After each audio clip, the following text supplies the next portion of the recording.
cinéma de Jesus sali Jesus et pourtant il mouné dans une résidence surveillée mais finalement bon faut la mise sous bandeko plan C ingeta oui ndeko chéri to moni aza na mwali kamba koloba ozali kamba oui bon na zone si réponse na kopesa bon na linga na tuna po mikolo yo eloko pe eza ko diviser moi diaspora congolaise terme ya kolabo dolinaki bon baza ko accuser bato mususu kolabo à tort ou à raison dolinaki to yeba vraiment quelle est votre définition ya terme wana pour na tout le monde à dormir tranquille. Vous l'avez dit? Pour les collabos, pour l'enrayer personnellement, ils allaient passe-temps. Ils allaient passe-temps dans les Bisso, en tant que mon pépé à Congo, tout le monde vous a focalisé dans le mot à collaborer, ou la terre à collaborer. Bisso, en tant que mon Congo, tu as dit que collabo basali. Bazali na côté wana de l'autre côté toza na bana mboka oyo baza koteka mboka na biso na mopaya toyebi bango soko joue groupe ya PPRD tout ce qui est des PPRD pour nous c'est ça les collabos c'est ça les collabos na kati pe ya Europa na kati Europa PPRD bazali oyo bazali pe kosala tout que baya ko panza ba mouvement ya ba combattant toyebi bango mais biso nous sommes déterminés. Tout le monde a focalisé. Définition d'abino il y a terme. Mais définition. C'est celui qui collabore avec les gouvernements et les pouvoirs en place. Et les pouvoirs en place. C'est déjà collaborer. D'après les sens négatifs. Batumini balobaki qui est tout ça qu'on a tous approché dans ma combattant mais celui qui a apporté les bango moi idée sous oh, il y a pas dans le sens. Parce que nous combattants au PPA Congo, nous sommes là pour le plan C. Le plan C, c'est les armes. Les combattants, il est venu à part le Ndou qui va voir la vie. Il est venu. On va aller chercher assis. Tout ça, il y a un part qui donc il peut être traité les collabos. Non, tu peux traiter les collabos, on ne peut pas comprendre, il y a eu plan C. Tu peux dire plan A, tu sais, il marche. Plan B, papa qui s'est dit dans quelle direction. Ce que tu peux dire plan C, Mundouki, Abou, bien. Ce que tu peux dire, il y a Philippines, il y a Mounga, Mundouki, Abou, bien. D'accord. Il y a une chose, il y a Mundouki, tu libères le boca. Négocier, lui, pas venir avec ça, moi, le tu es là comme le nom de Bassara, moi, je dis que le peuple congolais a beaucoup nous vraiment, tous expérience, c'était maturité, pas tellement de sagesse, mauvaise analyse, les analyses. Pourquoi on a sagesse, il faut que nous la montrions. Il faut que nous la montrions, le monde a bébé, nous la comprendre. Au moins, nous avons collaboré, et c'est le moment où nous avons papa nous l'avons toujours passé. Nous avons collaboré à ça, Oyo. Dans la République démocratique du Congo, nous avons tambour dans les Moko, nous avons un petit ou un soi-disant. Mais quand on a surtout on a fait France. Les gens on a fait ça tout monde.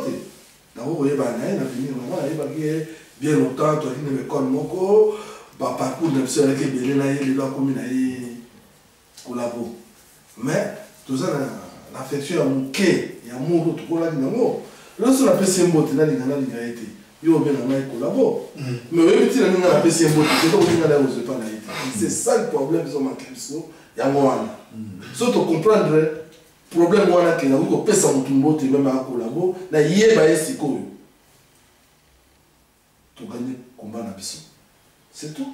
Donc il faut amour quoi. Amour. On peut pas commencer amour. Comment amour? Amour et vérité. Vérité ça la carte et vérité pas comme. Bon siko na ba tout loko na ba pasteur au baza ko endormir ba peuple congolais ba chanteur neti ba Koffi Olomide wana ba papa we ba Jimmy ba Fally ba we siko ba mona ba banana lobi ba baza banana c'est ça na lobi ko rivière c'est ba baza au soutenir au kibazo Azali a raison de aussi que ça si mais surtout que moi musika tout le monde est habitué faut qu'il y a des compétents au bazar à d'abord ça se voit que c'est un gouvernement d'incompétents. Pourquoi? J'arrive, je viens. Tant le ministre de la culture, un ministre de la culture, au lieu à défendre la culture il y a mboka parce que bon quand on a besoin de la culture vous avez la culture on va quoi pratiquer la culture on a déjà la défendre il y a toujours mon andenge ils ont aussi dégradé. Donc, le ministre tout va dire que soit disant la ministre de la culture, qu'il va la bataille à la tableau, va parce que moi, étant ministre de la culture, je à ceux que musique aux alliés, richesse na biso, tant que vieux taboulé, mais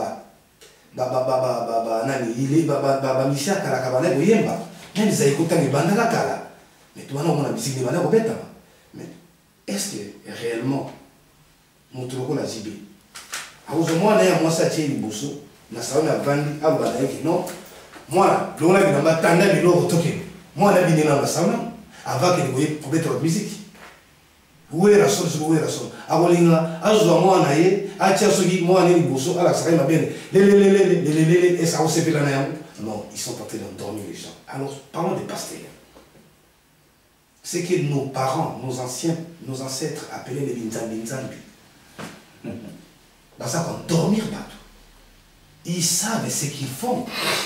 Ils savent les commerces. Ce n'est plus la religion, ça. Ça devient du commerce. On les a dit commerce, c'est pas bayebi à mon bazar. Pendant le prophète Simon Kimbangu, à l'Ekaka, est-ce que le prophète a sur le bazalité dans le Congo? Non. Le prophète a sur le bazalité. Le prophète, on n'a jamais comme on a bango, ça va l'église, non, parce que Jésus est moko, a tombé l'église quelque part. Ça veut dire que les pasteurs sont en train d'endormir les gens. Donc, on va être encore faible. Alors, tout le monde est faut il y a incompétent au bazar au passé dans le gouvernement, c'est-à-dire ministre de la culture, premier ministre et ministre intérieur. Bazar pour la bêtise à Katamboka. Dans Kinshasa, il y a quelqu'un qui est passé au Koutaou, il y a l'église au monde. Mais c'est quoi ça cette histoire? On est d'aller travailler dans les champs, pour ça la bilanga. Mais c'est quoi ça cette histoire? Vous aurez un peuple paresseux. Donc, nous, en fait, nous sommes nous pouvons qu'on a hérité au côté de Makamboana et aussi. Oui, dans mon avis, il négocie lui par une heure au moins par rapport à Wera Sol. Tout le monde va Wera Sol, Bati dit Babouka va parler à lui, tout ça. Ça veut dire un gars qui veut venir à Wera Sol, un bout qui s'est parlé, tout ça. On a eu ça autant de bâtiments à il y a des beaux souffles. Il y a mis balai, il y a mis ça, il y a mis. Moi, la liposuction, tu as un âge de la puberté. Parce que. Attends, les autres, ça, les adultes. Non, il y a un problème. Mon exemple, par exemple, moi, avant nous, âge de la puberté. Pas de mal. La chio, papa, maman, la famille, mon bimba. Après, tu as un kende. À côté de l'ingénieur, on a papa na maman pour pardon, na yeba qui dit na au salati. Mais pour la ngai na zone na question tout na qui bon moi la zone ça qui prend la pasteur, na pour la le vrai pasteur, va combattre, c'est tout. Pour moi il y a une parole à bien, il y a une parole à Boligo. Il y a une parole mon père oui ça mon qui là mon qui les alliés boyer. C'est ça. Tout à fait. Et ça simple à comprendre. Et puis pour on va observer, tout les qui est tout généralisé par pasteur Nyosho. On a quatre types de mouvements à chaque combattant. Tout ça fait un pasteur au peu bazar pour soutenir Bichot. Parce que ceux qui bazali 10%, quand il faut prendre le moment en valeur. Et les 90%, ceux qui bazar va faire faux. Jésus-Christ il y aura des faux pasteurs. Et quand on dit faux, de quelque part, il y a aussi des vrais. Donc, les vrais bazali, on peut pas soutenir le combat là-dessus. Tout l'humanité qui tout généraliser tous les pasteurs, ça va faux, ça connaît ça.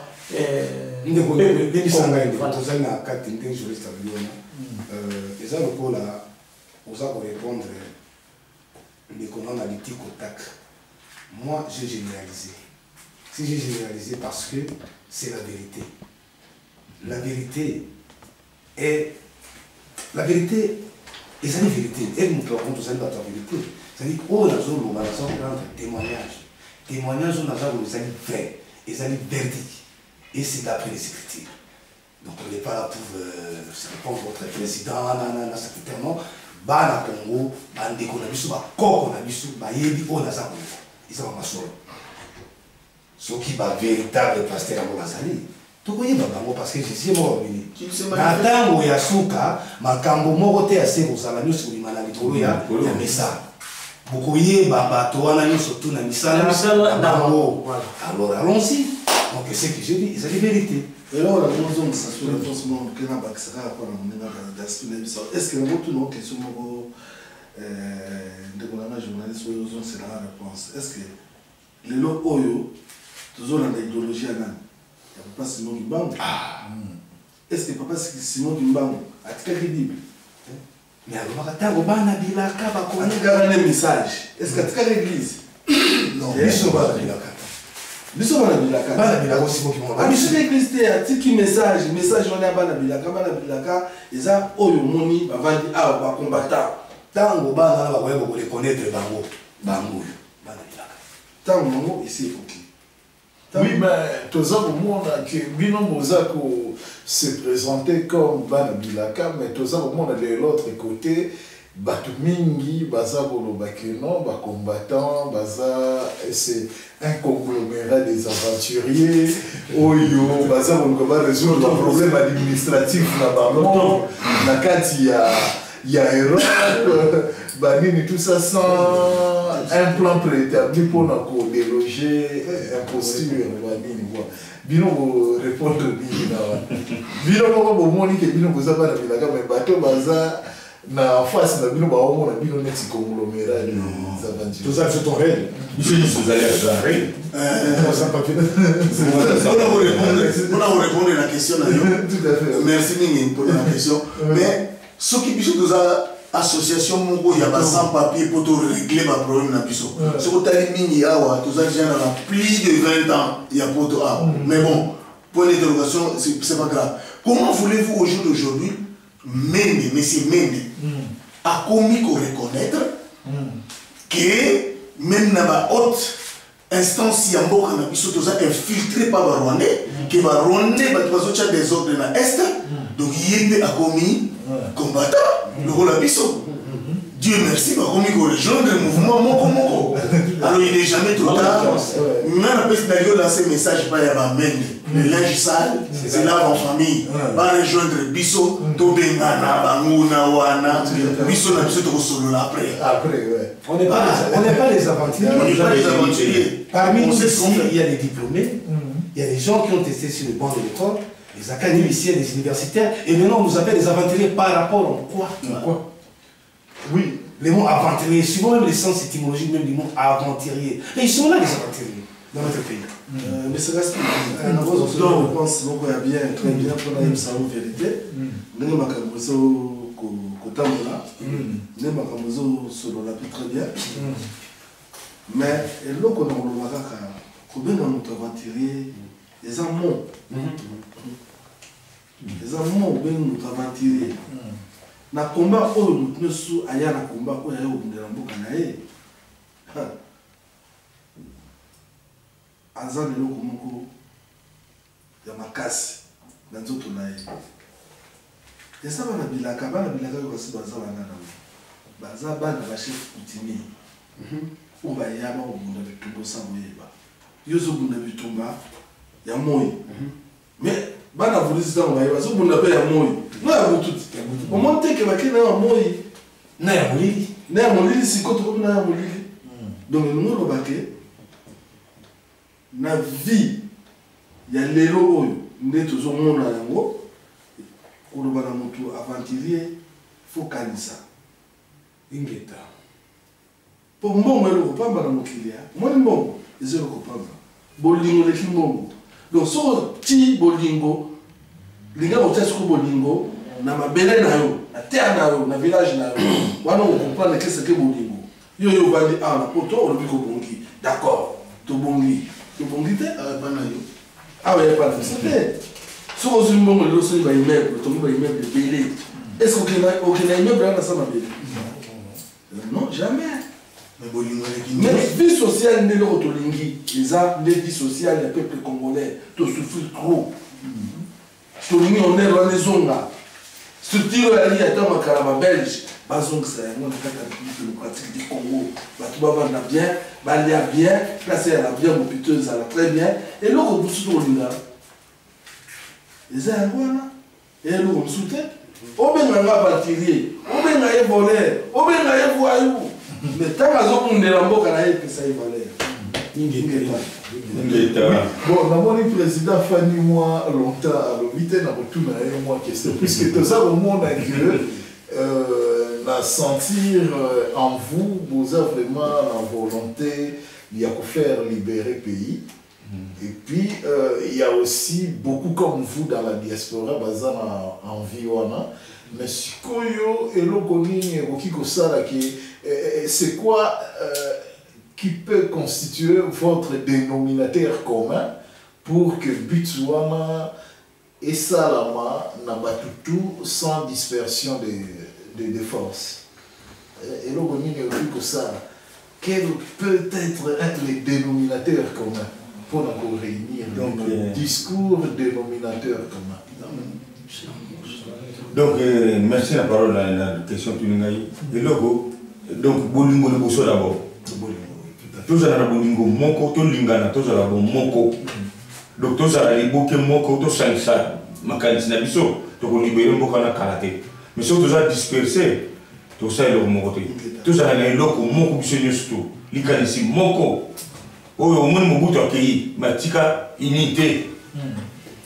Atika biso na kati ya unité mon frère to kabona te mungala kala ezalaka okubala mo ekolo musute mobuta tiki biso na kati ya lisanga tata bo moko mama bo moko eloko moko eloko tozosenga sikoyo ya mbwana tozongisa unité wana mobuta te asanisaka biso tozala moko liloba moko biso nyonso tosukola moko na kala te. Oui, mais entre les dominateurs communs par le président a tout l'expression en après, par exemple, mon bouquet. Au moins, dans Londres, en Angleterre, nous avons la nation en Angleterre. Né en Angleterre, grandi en Angleterre, il y a une nationalité anglaise. Quand tu dis que Mboka na Bango, la région de l'Égypte, pour l'info. Donc, Tiki Mboka na Bango, on a soi-disant en Angleterre. Parce que nous parlons du dominateur commun. Les plus petits dominateurs communs. Donc, bana wana miki, bana na biso to boti awa. Na el wana na kanda wana. Ba non mais voilà, il autre krayango. Là qui nationalité na bango asunduri yako. Ba région d'origine na monde. Na otanga nombre té, mais va se belé ba kidiki. Alors maintenant dénominateur commun na biso balé qui na biso bazali na ba groupe qui entité wana tout ça pour bien na bango ba ya. Va rejoindre les messages très clairs. Tout ça qu'on néglige de tout mon côté. Parce que même le message général Mounene, na côté Asuka, côté Asuka, le message sur le qu'est-ce que le général Mounene dit? À ça qu'on remercie, nous félicitons vivement et cordialement les combattants de la liberté qui ont contribué pour que l'ALP s'engage dans les actions concrètes et responsables sur terrain. À l'exemple de l'opposant CBA 1, attaque de Mbandaka aéroport, opposant Tungulu 1, attaque du camp militaire colonel Ebeye à Kikuti. Voilà, là, ici, le général reconnaît, n'est-ce pas, toutes ces actions-là. Personne pour remercier, maman. Mais Bishop et tout ça pour reconnaître, on a toujours comme commandant en chef de ARP. La lignée, on a étant discipliné, tout ça pour l'Andayango. Parce que tout ça, militaire, la carte ARP, la carte, il y a même tous les mouvements politico-militaires. Mais la réponse, ils allaient tellement milaï. Moi, aucun aussi, on aussi, ils allaient tout ça. Oui, tout à fait, puisque, bon, comme vraiment presque à la fin, on a éclaircir moi, situation par rapport à la coalition IDPS à Pareco, ARP. Nous avons au monde, il y a IDPS depuis un certain temps, Babandaki Makambouya, Imperium. Baza pour récolter beaucoup. Poto ARP, AZAP, kosala kobenga mpe bato na ngambu na ye apareko mpe kuna aza kosala donc sikoyo comment tout cela peut fonctionner tout ça. Parce que tout le monde qui peut général on ne pas qui moi demande de fonds il y a na ba diaspora pour renforcer le mouvement tu sais que tu peux assez qui demande de fonds pour l'impérium mais puis bon comment ça va se passer tout ça mais là on a eu ça on va ça possible très bien tout que c'est comment peuple congolais aïe bâti na nini il y a demande il y a fonds il est passé à Sendaki, ça soit Papa Mwana, Benedetton, à Paleko. Mais puis il est là, ARP, il y a Fontaine.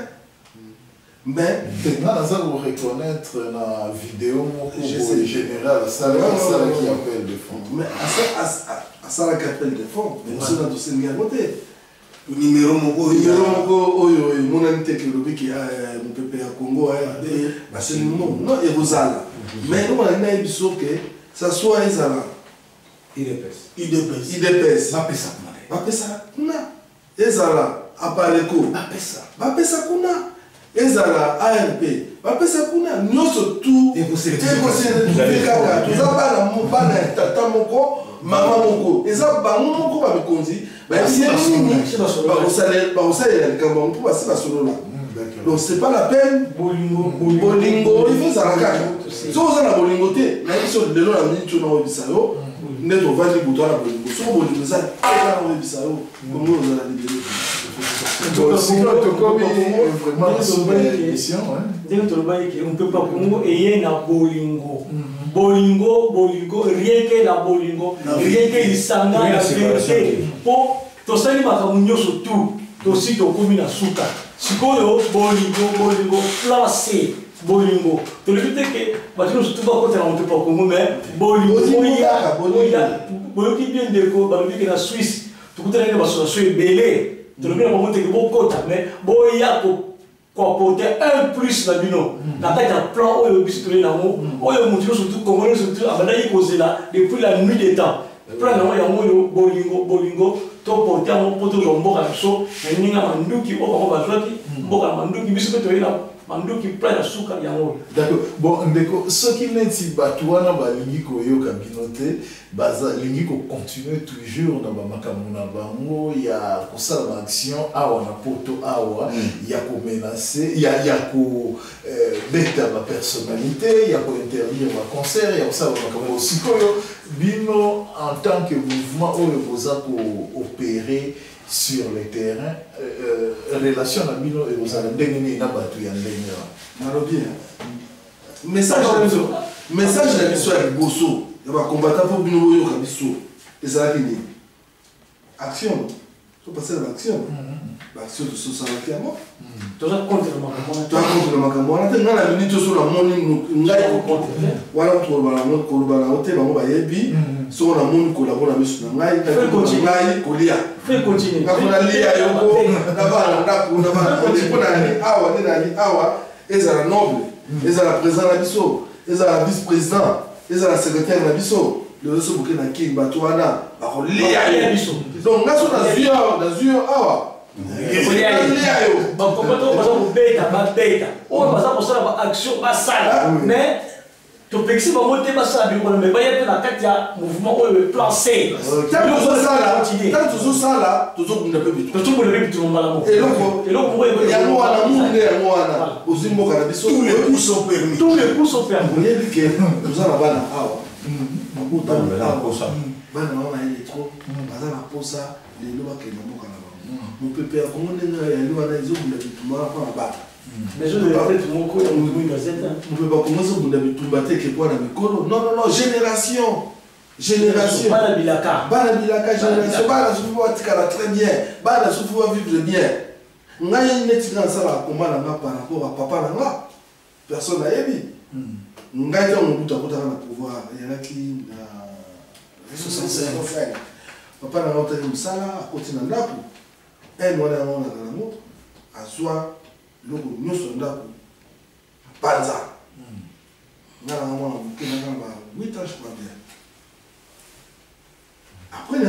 Pendant la colonie, pourquoi pendant un peu nous on a avec un temps où tu as compté le pouvoir et pas tout le monde a dit que nous pour toi qui l'a préparé.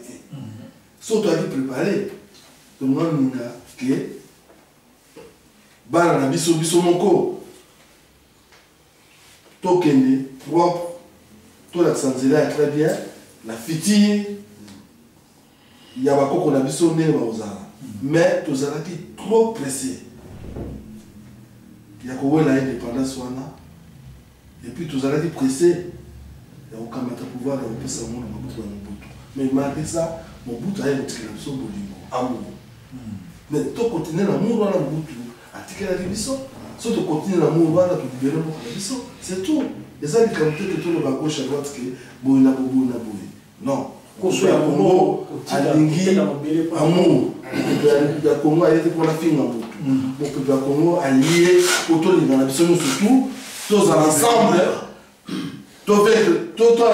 comment dirais-je tozala na union moko ya force ya makasi pour la libération ya mboka na biso c'est tout. Oui, pour la libération ya mboka na biso bandeko internaute boyoki toparle toaborde basujet nyonso nde tokutani na prochaine émission ya Écho de la diaspora congolaise en Europe mbala ya nsima nde tokutani na bino na bandeko ya ARP mopepe ya sika baba Congo mopepe ya Congo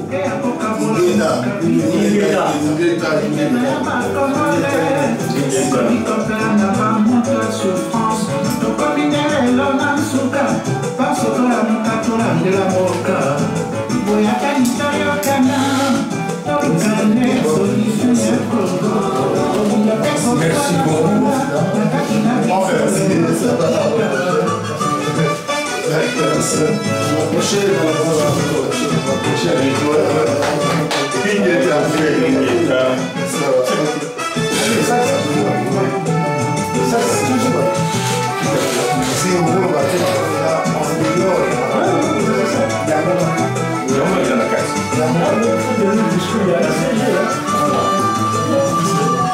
The African Union is born. Because know that the Congolese people need peace. Ouais, on passe quand In order to have that peace, integrity.